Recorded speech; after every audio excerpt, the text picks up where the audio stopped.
दोस्तों, हर किसी के लिए दुख सबसे बढ़कर होता है, लेकिन घर से 2 कदम आगे जब हमारी नजर बाहर की दुनिया पर पड़ती है तो यकीनन खुद की समस्याएं बौनी लगने लगती है और हम कुछ ना चाहकर ईश्वर का शुक्रिया अदा करते हैं।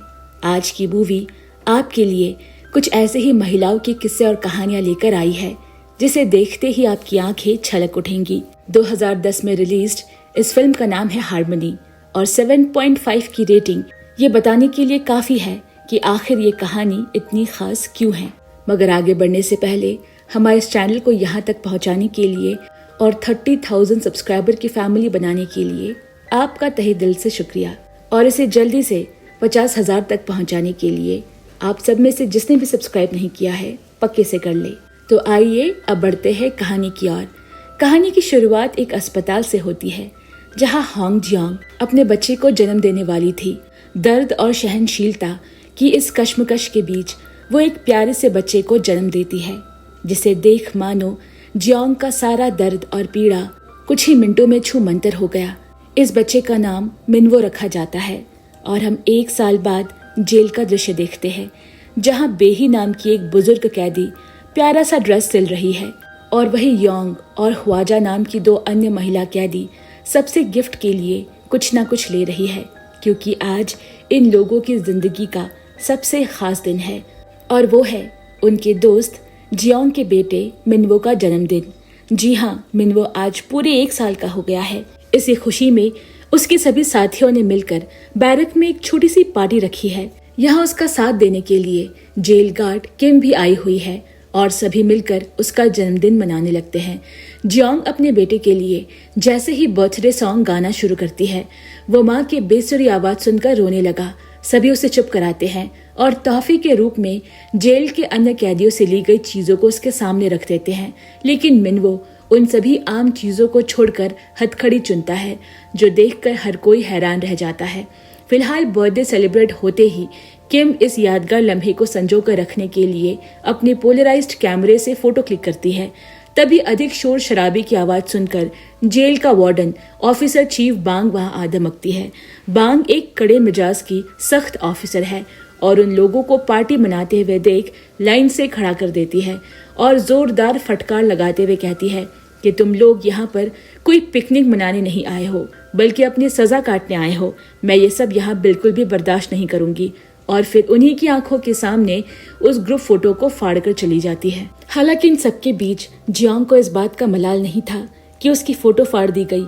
उसे तो ये चिंता सताई जा रही थी कि आखिर उसका बेटा उसके द्वारा गाए गए गीत को सुनकर रोने क्यों लगता है। इसके कुछ ही देर बाद हम जेल में एक नई कैदी को देखते हैं जिसका नाम यूमी है और जिसे जियांग लोगों के साथ बैरक नंबर 5 में रखा जाता है। यहाँ मिनवो सेल में आई एक नई आंटी को देखकर उसके करीब आने की कोशिश करता है, लेकिन यूमी उसे झटक कर किनारे कर देती है, जिससे माँ जियांग कहती है, आखिर ये बच्चा है, तुम्हें इससे क्या दुश्मनी है। शैतानी हंसी के साथ यूमी कहती है, जेल में जन्मे बच्चे को चाहे कितना भी पाल पोस कर बड़ा कर लो, बनेगा तो वो अपराधी ही। ये सुनकर जियांग का खून खौल जाता है और सीधा जाकर यूमी से लड़ने लगती है।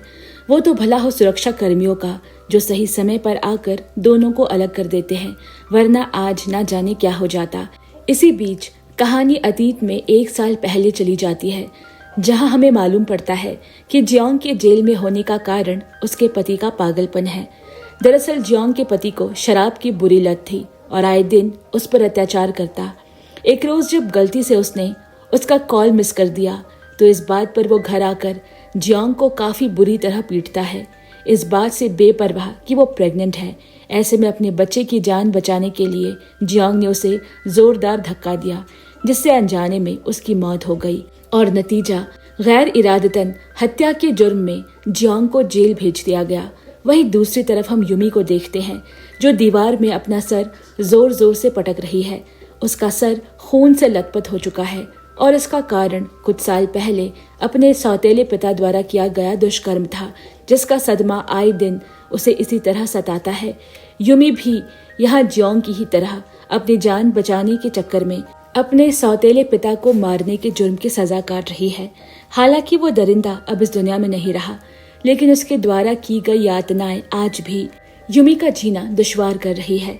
गार्ड किम जियांग से बताती है, यूमी का दिल इतना बुरा नहीं है, बस उसके साथ जो कुछ हुआ वो सब अभी भी उसके इर्द गिर्द किसी बुरे साई की तरह मंडराता रहता है। बाकी एक सच्चाई यह भी है कि हम सभी को लगता है कि हमारे सामने जो दुख है उससे बढ़कर इस दुनिया में कुछ भी नहीं, लेकिन हकीकत में जब हम अपने आसपास के लोगों को देखते हैं तो महसूस होता है कि हमारा दुख उनके सामने कुछ भी नहीं। ऊपर से जेल की दुनिया तो इतनी बदतर होती है कि यहाँ हर किसी की अपनी एक अलग कहानी होती है। कुछ लोग सच में अपराध करके आए हुए होते हैं तो किसी को जबरदस्ती उसमें फंसाया जाता है। वहीं कुछ ऐसे लोग होते हैं जिन्हें जियोंग और यूमी की तरह मजबूरी में गलत कदम उठाना पड़ता है। इसके बाद किम योंग को उसके घर वालों का खत थमाती है, जिसे देख बेही को अपने परिवार की याद आ गई और अपने बेटी को फोन लगाती है। फोन तो उठता है लेकिन कुछ ही सेकंड में रॉन्ग नंबर कहकर काट दिया जाता है, जिसे बेही की आंखें भर आती है क्योंकि वो अच्छे से जानती है कि ये रॉन्ग नंबर नहीं बल्कि करेक्ट है और ये आवाज किसी और की नहीं बल्कि उसी की बेटी की थी। लेकिन शायद वो अपनी माँ से बात नहीं करना चाहती। उधर बैरक में सभी लोग मिल बांट कर तरबूज खा रहे हैं। इसी बीच वहां पर सर पर पट्टी बांधी यूमी आ जाती है। मिनवो अपने हाथों में तरबूज ले उसके पास जाता है और दोनों हाथों से कसकर पकड़ लेता है। हालांकि कल इसी यूमी ने उसे जोरदार धक्का दिया था, लेकिन यही तो एक नादान बच्चे का दिल होता है जिसके अंदर प्यार के सिवा कुछ भी नहीं। उसके लिए हर कोई अपना होता है। कुछ दिनों बाद जेल में हॉल में कैदियों के मनोरंजन के लिए एक सिंगिंग ग्रुप को बुलाया जाता है, जिनकी मधुर आवाज सुनकर हर कोई उनका फैन हो गया।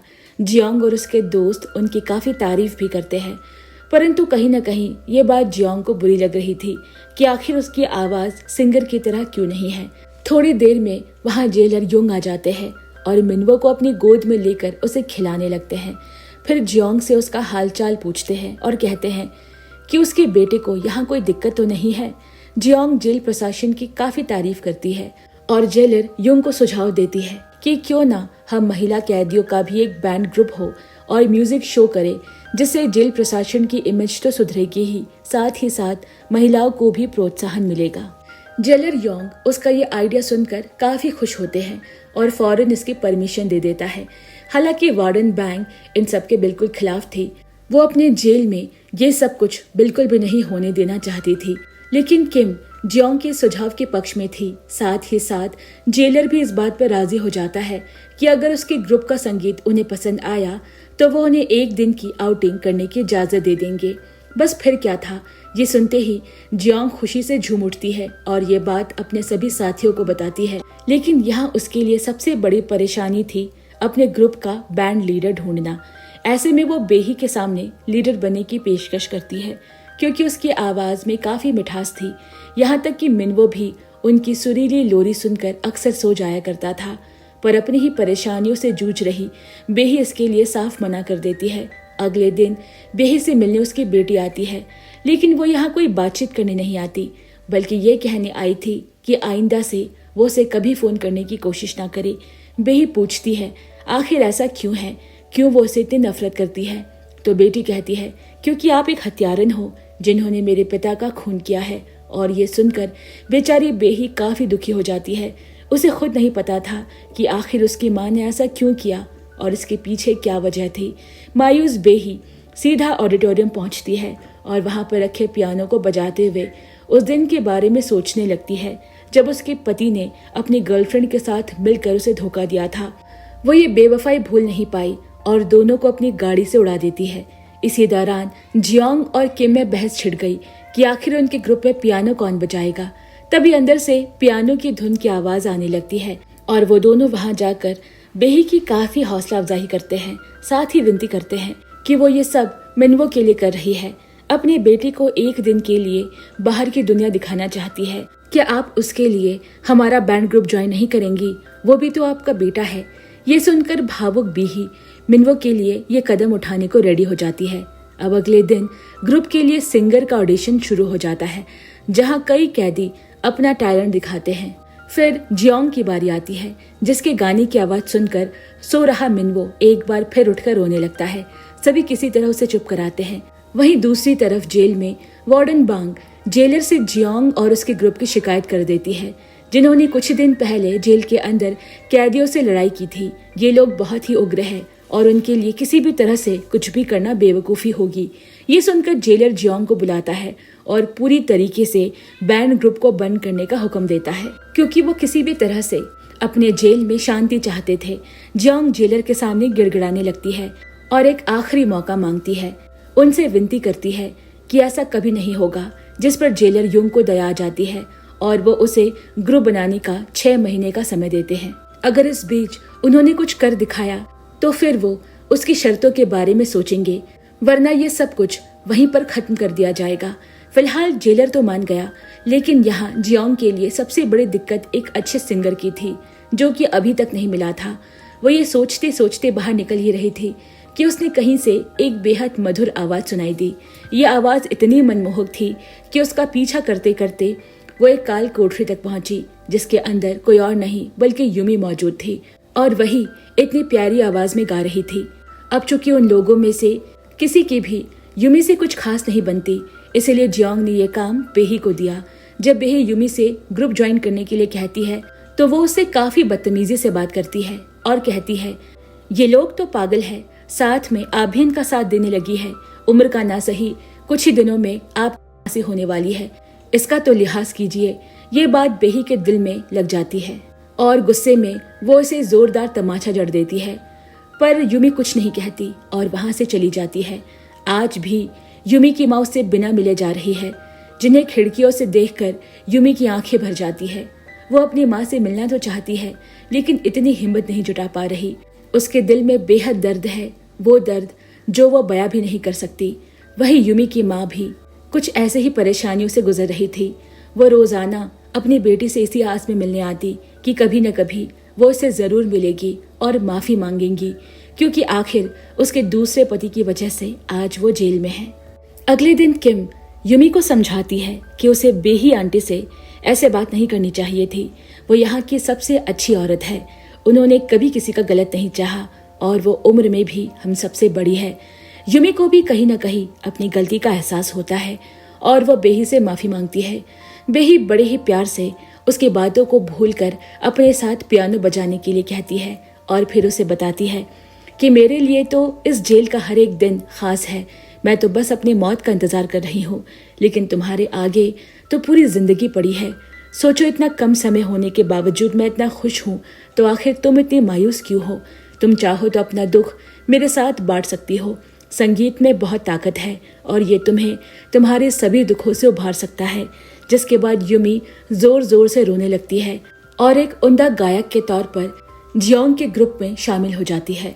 यूमी की सुरीली आवाज सुनकर हर कोई खुश था, खास तौर पर जियोंग, क्योंकि यूमी के ग्रुप में आ जाने से अब उसे और भी ज्यादा यकीन हो गया है कि उसका बेटा बाहर की दुनिया देख सकता है।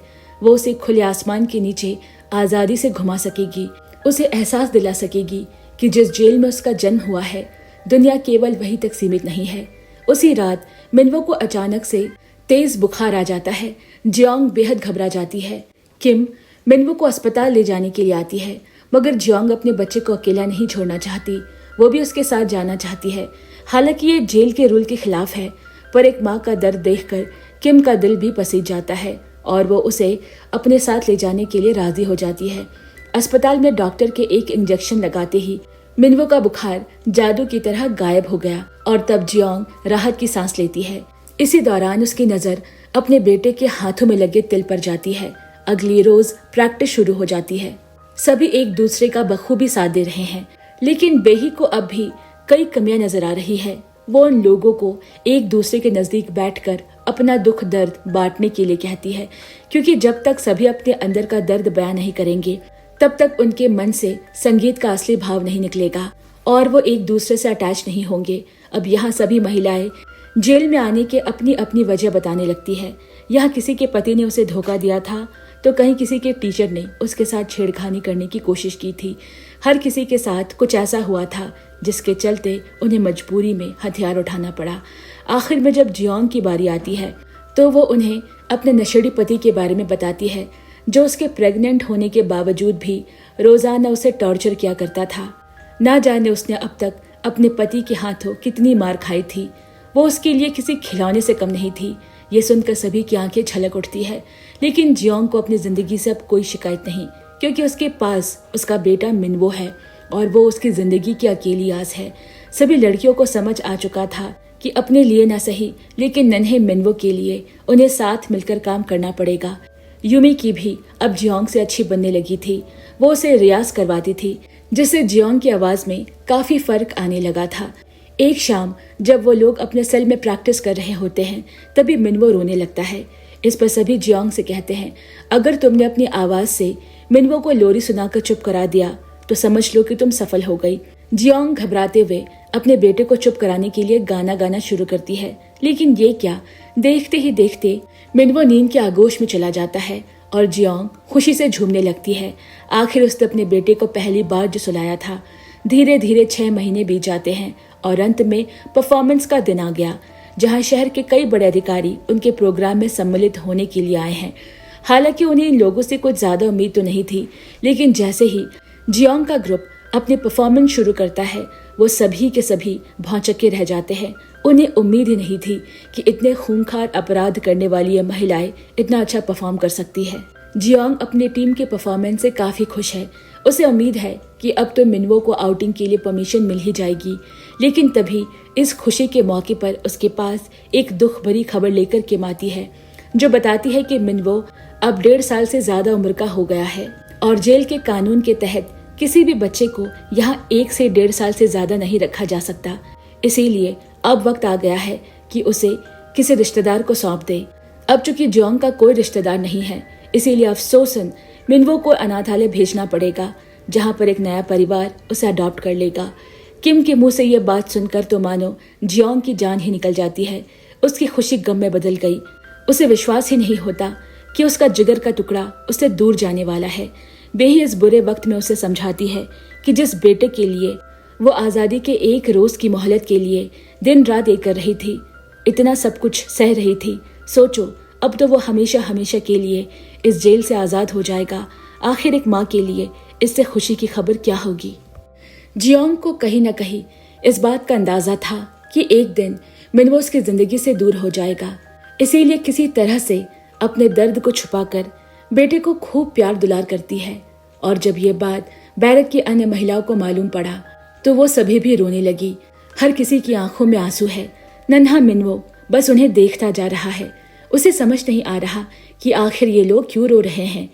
उसके जाने की बारी आ चुकी है। अपनी माँ के साथ अनाथालय में पहुंचता है, जहां जियोंग बेटे को दिल पर पत्थर रखकर खेलने के लिए वहीं छोड़ देती है और मैनेजर को एक नोटबुक देकर उनसे कहती है कि जो कोई भी इसे अडॉप्ट करेगा उसे ये नोटबुक जरूर सौंप दे। जाने से पहले जियोंग अपने बेटे को एक आखिरी बार निहारती है। वो हाथों से इशारा करके अपनी माँ को पहचान कर जैसे उन्हें पास बुला रहा हो, लेकिन अब मिलने जुलने का समय खत्म हो चुका है।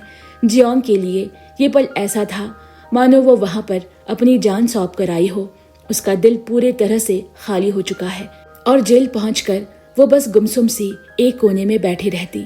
बेटे के लिए उसने इतना दर्द सहा, अपने पति तक को नहीं छोड़ा, फिर भी आज वो उसके करीब नहीं। आखिर इससे बड़ी बदकिस्मती क्या होगी। अकेली जेल में उसके साथियों के अलावा कोई भी नहीं। बेही उसका सबसे बड़ा सहारा बनती है, जो उसे संगीत के नजदीक लेकर आती है। और एक बार फिर से उन्होंने प्रैक्टिस शुरू कर दी। देखते ही देखते दर्द भरे संगीत में अपने दुख को पिरोकर खूब जीतोड़ मेहनत करके ये लोग प्रोफेशनल सिंगर बन जाते हैं। एक रोज जब ये सभी प्रैक्टिस कर रहे होते हैं, तभी वहां पर भागते हुए किम आती है। आज उसके पास उन सभी के लिए एक नहीं बल्कि दो खुशखबरी है। पहली ये कि क्रिसमस के दिन शहर में होने वाले प्रोग्राम में उन्हें गाने का मौका मिला है, और दूसरा ये कि वो सभी इस प्रोग्राम में अपने परिवार के सदस्यों को बुला सकते हैं।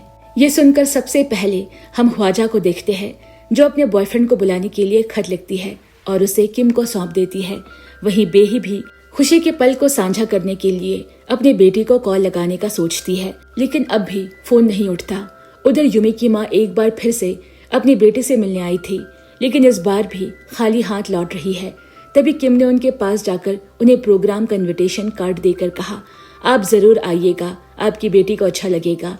फिर किम अपने दिल के सबसे करीब रहने वाली बेही के घर जाती है और उसके बेटे को काफी मनाने की कोशिश करती है, मगर वो उसे साफ साफ कह देती है कि वो औरत मेरी माँ नहीं है।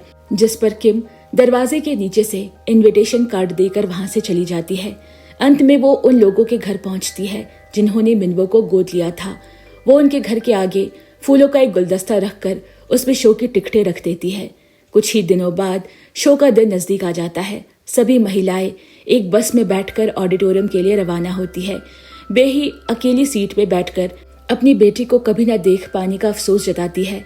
उसकी का दिन भी नजदीक आ रहा है और आखिर ये एक ऐसा मौका है जहां वो अपनी बेटी से रूबरू हो सकती है, लेकिन अफसोस ये मुमकिन नहीं हो पाएगा। तभी किम उसके नजदीक आती है और ऑर्केस्ट्रा में इस्तेमाल की जाने वाली छड़ी गिफ्ट करती है, जिसे देख बेही बेहद खुश होती है और उसका शुक्रिया अदा करती है।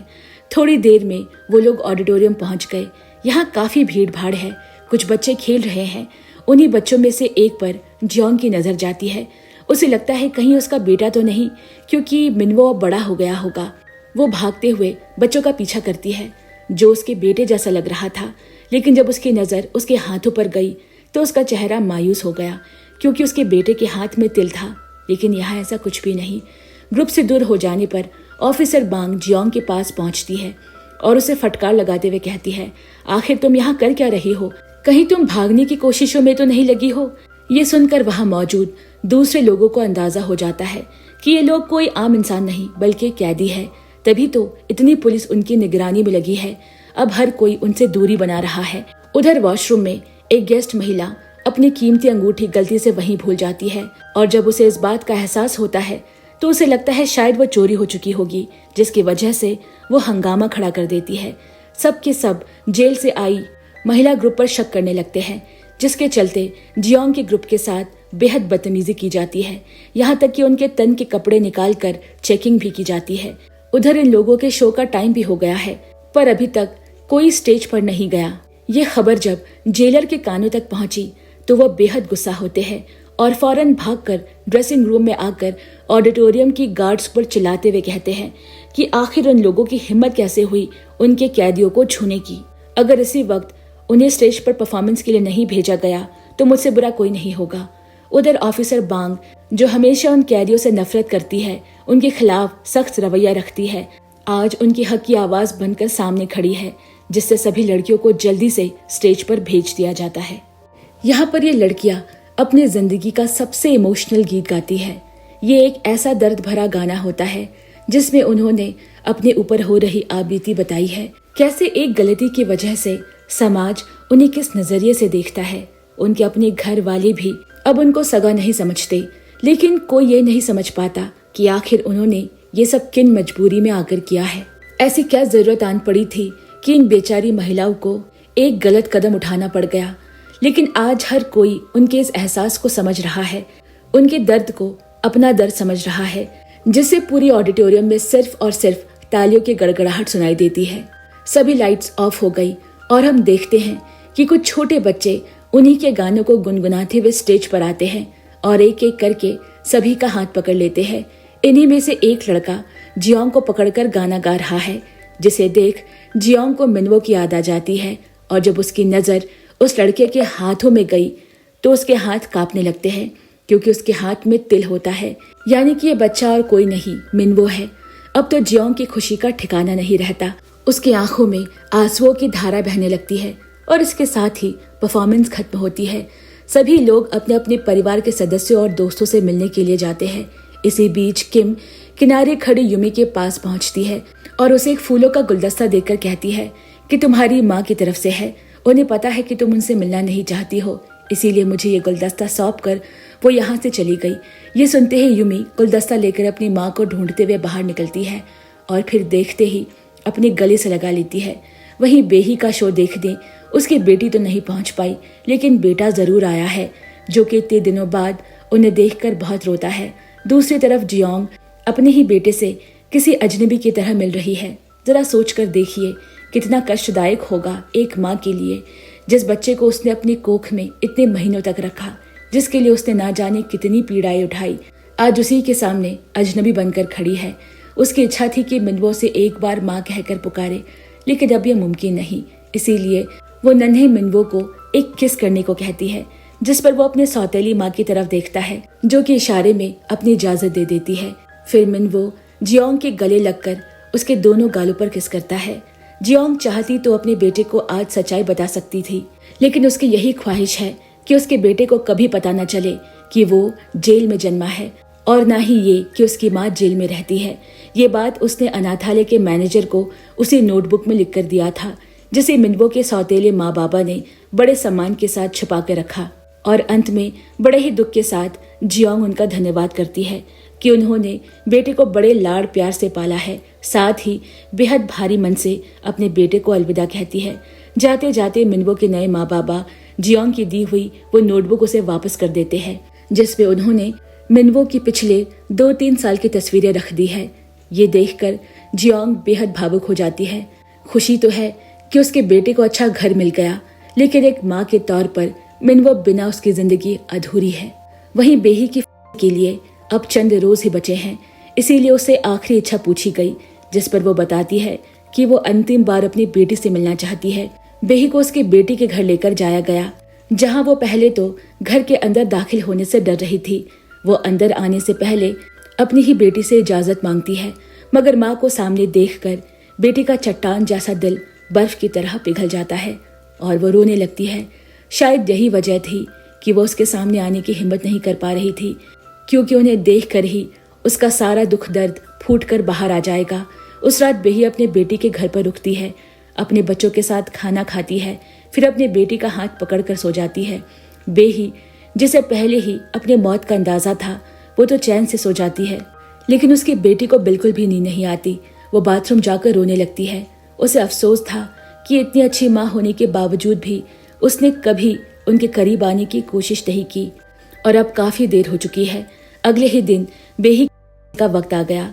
किम जब उन्हें सेल नंबर 5 से लेने आती है तो सभी महिलाएं बेही की रद्द कर देने की गुहार लगाती है, क्योंकि कोई उन्हें अपनी माँ की तरह प्यार करता है तो किसी के लिए वो दादी माँ थी। यहाँ तक कि जेल प्रशासन भी उनकी का अफसोस जता रहा है, मगर अब कानून के खिलाफ जाना किसी के बस की बात नहीं। बेही उन सभी को समझाती है कि ये दिन हर किसी को देखना है, जो आया है उसे जाना ही होगा। बस इतना ध्यान रखना कि मेरे जाने के बावजूद भी तुम संगीत से कभी दूरियां मत बनाना। तुम्हारा संगीत के पास रहना ही मेरा तुम लोगों के नजदीक रहना होगा। जिसके बाद जेल की हर महिला ग्रुप कैदी वही दर्द भरा गाना गाकर उन्हें विदाई देती है, और बेही धीरे धीरे मौत की सीढ़ियां चलती हुई चली जाती है, जिसके साथ हमारी ये कहानी यहीं पर खत्म होती है।